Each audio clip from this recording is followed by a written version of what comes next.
여러분 안녕하십니까? 광주 MBC 뉴스데스크입니다. 최근 보수 언론과 여당 국민의힘이 일제강제동원 시민 모임을 연일 공격하고 있습니다. 바로 피해자들이 배상받게 되는 돈의 일부를 시민 모임에게 주도록 한 약정서 때문인데요. 시민 모임은 한일 관계에 있어서 단체가 걸림돌이 되자 정당한 활동을 마녀 사냥으로 매도하고 있다며 반발하고 있습니다. 송정근 기자입니다. 일제강제동원 시민 모임이 일제강제동원 피해자들과 지난 2012년 맺은 약정서입니다. 전범기업을 대상으로 한 손해배상 소송이 시작될 쯤 체결한 약정서로 미쓰비시 중공업으로부터 실제 지급받는 돈 가운데 20%에 해당하는 금액을 시민 모임에게 주도록 돼 있습니다. 보수 언론의 공격은 여기에서부터 시작됐습니다. 피해자 중 일부 가족이 정보안을 수용해 돈을 받았는데 제3자 변제 해법을 반대한다는 시민 모임이 이 약정서를 근거로 피해자 가족들에게 돈을 내라는 내용 증명을 보냈다며 비판하고 있습니다.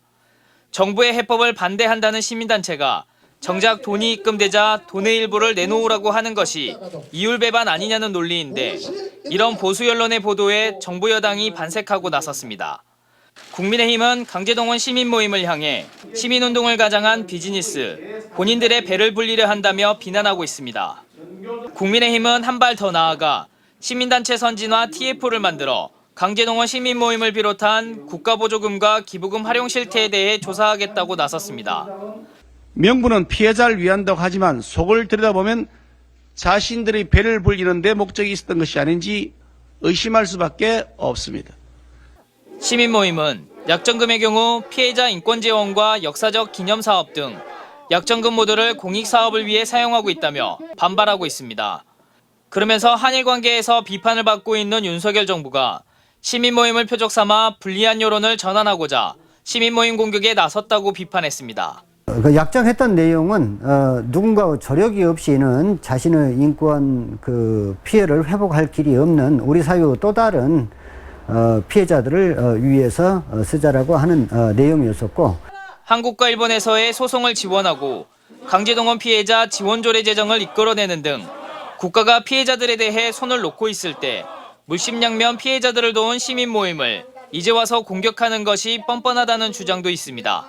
지금 상황에서 그렇게 우리 국민들의 마음뿐만 아니라 정말 피해 할머니들에게는 대못을 박는 그런 발언들을 서슴지 않고 하는 것에 대해서 진짜 경악스러울 수밖에 없었고, 시민 모임은 보수 언론과 정부 여당의 현재 분위기라면 보수단체를 앞세워 경찰과 검찰의 압수수색이 이어질 것으로 예상하고 있습니다. 시민 모임은 윤석열 정부의 시민단체 마녀 사냥을 규탄하는 기자회견을 열 계획입니다. MBC 뉴스 송정근입니다. 광주의 군공항을 전남으로, 대구에 위치한 군공항은 경북으로 각각 이전하는 대규모 프로젝트가 시작됐죠. 쌍둥이 법안이라는 이유로 특별법 심의와 통과도 보폭을 맞춰왔었는데요. 정작 법안 확정을 위한 시행령은 국가 지원을 확실히 한 TK 신공항 특별법과는 크게 다른 걸로 드러났습니다. 광주 군공항 특별법, 시행령의 대폭 수정이 불가피합니다. 주현정 기자가 취재했습니다. 광주 군공항 이전 및 종전부지 개발 등에 관한 특별법안 대안은 가결되었음을 선포합니다. 대구 경북 통합 신공항 건설을 위한 특별법안 대안은 가결되었음을 선포합니다. 광주의 군공항 특별법과 대구 경북의 신공항 특별법이 한날 한시에 국회를 통과한 이유는 내용과 시행 시기까지 어느 것 하나 차이를 두지 않은 쌍둥이 법안이기 때문입니다. 두 법안의 또 다른 공통점은 국가의 역할과 책임을 높이는 데 있지만 시행령에서는 국가의 역할과 책임이 딴판인 것으로 나타났습니다. 지난 18일 입법 예고된 광주 군공항 특별법 시행령입니다. 광주시가 해야 할 의무사항에 종전부지 가치를 최대한 높이는 일을 명시하고 있습니다. 다시 말해 국가가 부족 예산을 지원하지 않도록 할 것을 강조하고 있습니다. 현재의 광주 군공항 부지를 최대한 비싸게 팔라는 뜻으로 결국 돈 되는 아파트 건설에 광주시가 힘을 써야 할 형편입니다. 반면 대구 경북 신공항 특별법 시행령에는 해당 조항이 없습니다. 오히려 정부의 재정 지원을 명확히 했습니다. 시행령 초안에는 광주의 특별법 시행령과 같은 초과 사업비 방지를 대구시에 의무로 했었지만 어찌된 일인지 최종안에서는 이 의무 사항이 삭제돼 대구시의 부담을 던 것으로 확인됐습니다. 이처럼 구체적인 시행령에 있어서는 쌍둥이 법안이라 할 수 없는 내용들이 들어있어 광주시가 반발하고 있습니다. 대구는 이전 부지가 결정되어 있고 광주공항은 이전 부지가 결정되어 있지 않았다는 차이가 있다. 의심의 여지가 없는 것입니다. 단지 이제 그때도 제가 말씀드렸듯이 정부는 끊임없이 이 차액을 줄이려고 광주시는 법안이 시행될 예정인 8월 말 전까지 최소한 TK 신공항법에 준하는 수준으로 광주 군공항 특별법 시행령이 개정되도록 노력하겠다는 계획입니다. 정부의 재정 투입을 최소화하려는 국방부와 지자체의 소위 아파트 장사를 예방하기 위해서라도 사업비 초과 발생 방지 조항을 삭제해야 한다는 광주시의 입장차를 줄이기 위한 광주시와 지역 정치권의 역할이 어느 때보다 중요해졌습니다. MBC 뉴스 주현정입니다. 5.18 민주화운동 43주년 기념 행사가 마무리되고 있습니다. 하지만 5.18 공법단체와 시민단체 그리고 광주시 간의 갈등은 계속되고 있는데요. 이런 가운데 물밑에서는 지역사회의 반목과 갈등을 봉합하려는 움직임이 활발한데 결실을 맺을지 주목됩니다. 보도에 임지은 기자입니다. 올해 5.18 43주년의 의제는 단연 헌법 전문의 5.18 정신을 수록하는 것이었습니다. 윤석열 대통령의 대선 공약인데다 여야의 의견도 없어 개헌의 시기와 방식이 합의된다면 가능성이 더 높아졌다고 평가됩니다. 하지만 지역 내에서 엇갈린 목소리가 나왔습니다. 5.18 교육관 위탁 문제를 두고 갈등 중인 5.18 공법단체와 광주시가 헌법 전문 수록을 놓고도 다른 주장을 하고 있는 겁니다. 강기정 광주시장은 5.18 50주년을 준비하는 특별기구 설립과 헌법 전문 수록을 위한 개헌을 정치권에 주문했습니다. 일단은 정당과 단체와 우리 시 등이 협의해서 추진본부를 구성해 볼까 합니다. 하지만 5.18 부상자회 등 공법단체들은 강 시장이 제안한 특별기구 설립은 5월 단체들과 미리 논의를 하지 않은 사안이고 개헌은 국회가 풀어야 할 문제라며 강기정 시장의 제안에 날선 반응을 보였습니다. 현실성이 없고 입법부 국회의원들이 해야 될 일을 아까 광역시장이 주도적으로 무슨 추진본부를 만든다는데 그건 있을 수도 없는 이야기고. 이런 가운데 5.18 공법단체와 시민단체 그리고 광주시까지 얽힌 갈등을 풀어보자는 움직임이 진행되고 있습니다. 5.18은 누구의 것이냐며 릴레이 5분 발언에서 5.18 단체를 비판했던 젊은 광주시의원 5명이 단체들을 직접 찾아가 대화에 나섰습니다. 비공개로 진행된 간담회에선 5.18 교육관, 기록관 운영과 관련한 서로의 오해를 풀자는 이야기가 오갔던 것으로 전해졌습니다. 한편 5월 단체와 시민단체 양측의 갈등을 중재했다 한 번 실패했던 5.18 기념재단도 다시 한번 시민들이 참여하는 공론화를 통해 갈등 해소에 나서기로 해 그 결과가 주목됩니다. MBC 뉴스 임지은입니다. 전남도청 사무관리비 사태에 대해 자체 감사 결과가 나왔죠. 그런데 그 내용을 살펴보니 횡령 금액이 200만 원 이상인 공무원들만 수사기관에 고발되는가 하면 주로 하위직 공무원에게만 책임을 지운 게 아니냐는 지적도 나옵니다. 자체 감사에서 발견된 한계, 박종우 기자가 짚어봤습니다. 전남도청 사무관리비 횡령 사태. MBC 보도대로 횡령 창구는 공무원 노조가 운영하는 매점 계정의 지마켓이었습니다. 행위자 대부분은 전남도청 각 부서 물품 구매를 담당하며 지마켓 아이디를 공유했던 서무 담당자들이었습니다. 이렇게 사적 사용이 많이 될지는 당시 제가 꼼꼼히 챙기지 못한 부분이 있습니다. 모두 상급자에게 승인된 결제이지만 전남도청 자체 감사는 주로 하위직 공무원들에게 책임을 지웠다는 한계를 보였습니다. 이런 우려는 이미 예견됐었습니다. 위에 있는 책임자들이 좀 이렇게 걸러내기에는 좀 한계가 있었다는 걸 좀 말씀을 드리고, 당초 5년치 40만 건 이상의 사무관리비 거래를 살피겠다는 계획과 달리 3년치 23만 건만 살핀 것도 뒷말을 낳습니다. 축소 감사 이유는 단골 핑계인 인원 부족이었습니다. 근데 이제 저희 감사관실이 이 입감사만 하는 게 아니고 이미 자체감사 계획에 따라서 시군감사도 해야 되고 출자 출연 기간도 해야 되고 특정과제도 해야 되고 민원도 처리해야 되고. 전라남도는 자체 지침을 앞세워 횡령액 199만 원은 행정벌만, 횡령액 200만 원은 수사기관에 고발하기도 했습니다. 17개 시도 다 감사하게 되면 아마 우리랑 비슷할 겁니다. 혈세를 쌈짓돈처럼 쓰는 공직사회를 향한 반감과 불신은 커지고 있습니다. MBC 뉴스 박종호입니다. 대한민국 축구의 전설 차범근 전 국가대표팀 감독이 운영하는 축구교실이 전국 기초자치단체 중 처음으로 고흥의 문을 열었습니다. 차범근 감독과 고흥군은 최상의 시설과 환경을 꾸려나가며 고흥을 유소년 축구의 요람으로 키우겠다는 구상입니다. 유민호 기자입니다. 통통 튀는 축구공을 쫓는 아이들. 차붐이 새겨진 파란색 유니폼을 입고 친구들과 공을 따라 이리저리 내달립니다. 코치들은 눈높이에 맞춰 축구와 친해지는 법을 알려줍니다. 그때 기분은 엄청 좋았고요. 90명 중에서 하는데 너무 좋았고 앞으로 많은 걸 더 배우고 싶어요.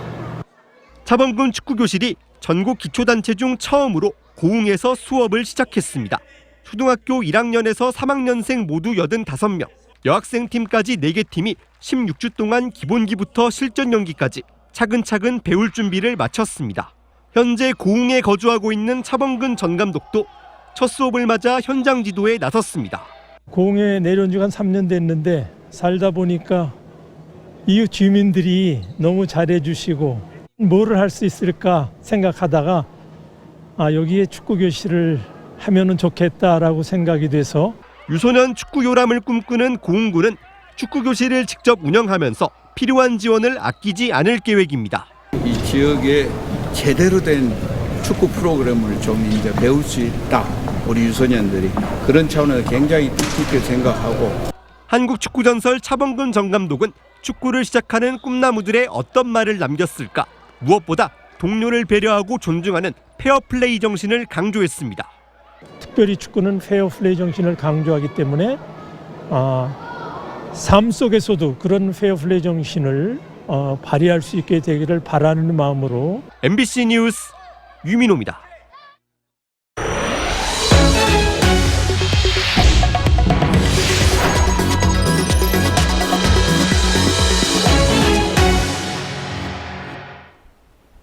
자치단체장들의 관사를 없애자는 움직임이 전국적으로 일었던 때가 있습니다.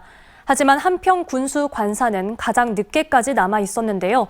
이 관사가 이제는 갈 곳 없는 청소년들의 공간으로 새롭게 문을 엽니다. 신광아 기자가 전해드립니다.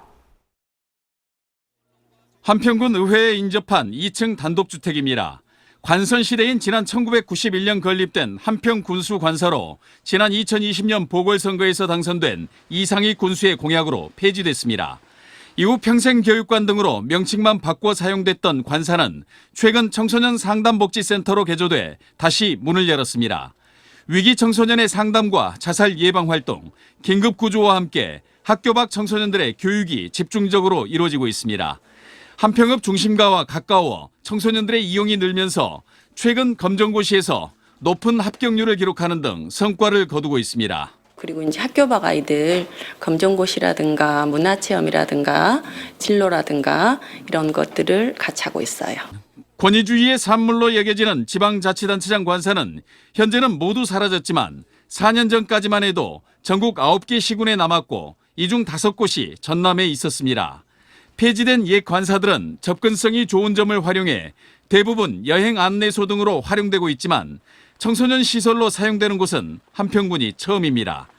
청소년 센터 운영비도 옛 관사 관리비 등을 전용해 사용하고 있습니다. 관사를 폐지하고 국민한테 혜택을 돌려드리겠다 이렇게 약속을 하셨고요. 그리고 또 인재양성 장학금도 증액을 하셔가지고 한평군의 청소년 안전망 서비스 지원 건수는 모두 7,200건. 권위주의의 상징이 사라진 공간이 미래 꿈나무들의 돌봄터로 거듭나고 있습니다. MBC 뉴스 신광하입니다. 30년 넘게 지역 대표 문화시설로 자리 잡았던 광주 문화예술회관이 광주 예술의 전당으로 명칭을 변경합니다. 광주시는 광주문화예술회관의 명칭을 광주 예술의 전당으로 변경하는 내용의 조례가 오늘부터 시행된다고 밝혔습니다. 예술의 전당 명칭은 지난 2월 시민정책 참여단을 대상으로 설문조사에 선정된 이름으로 35.6%의 가장 높은 응답률을 보였습니다. 한편 초대 광주 예술의 전당장으로 윤영문 한국음악협회 광주 지회장이 임용됐습니다. 광주 전남의 주요 식수원인 동복댐의 저수율이 지난 이틀 동안 내린 비로 소폭 상승했습니다.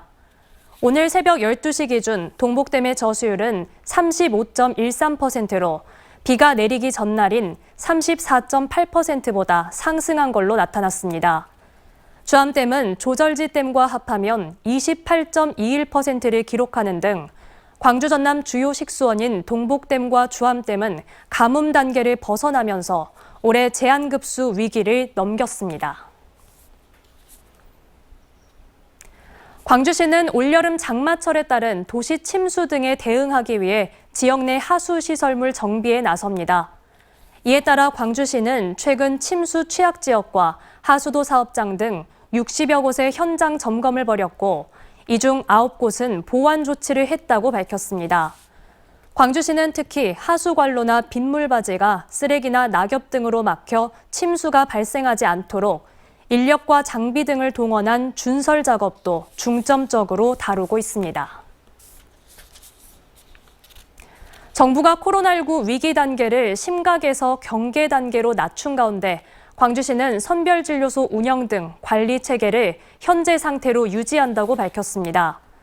광주시는 위기 단계가 조정이 됐지만 5개 자치구 선별진료소 운영과 원스톱 진료기관, 또 코로나19 지정 병상 등 대응 체제를 현 상태로 유지한다는 방침입니다. 한편 정부는 다음 달 1일부터 확진자의 격리를 기존 7일 의무에서 5일 권고로 바꾸고 병원과 약국 등의 마스크 착용 의무도 권고로 하향한다고 발표했습니다. 기아 타이거즈가 최근 부진에 빠진 선발 투수 앤더슨과 정혜영, 황대인 등 5명을 1군 엔트리에서 말소했습니다. 기아 타이거즈는 최근 4경기에서 좋지 못한 모습을 보인 외인 선발 앤더슨과 빠른 볼 구속이 떨어진 마무리 정혜영이 재조정이 필요하다는 판단에 따라 2군으로 내려보냈습니다. 또 최근 타격감이 주춤한 오른손 거포 황대인과 올 시즌 LG에서 이적해온 왼손 투수 김대유도 2군에서 조정의 시간을 갖도록 했습니다. 언제 어디서나 내 손 안의 뉴스. 광주 MBC 뉴스 유튜브 구독으로 함께하세요.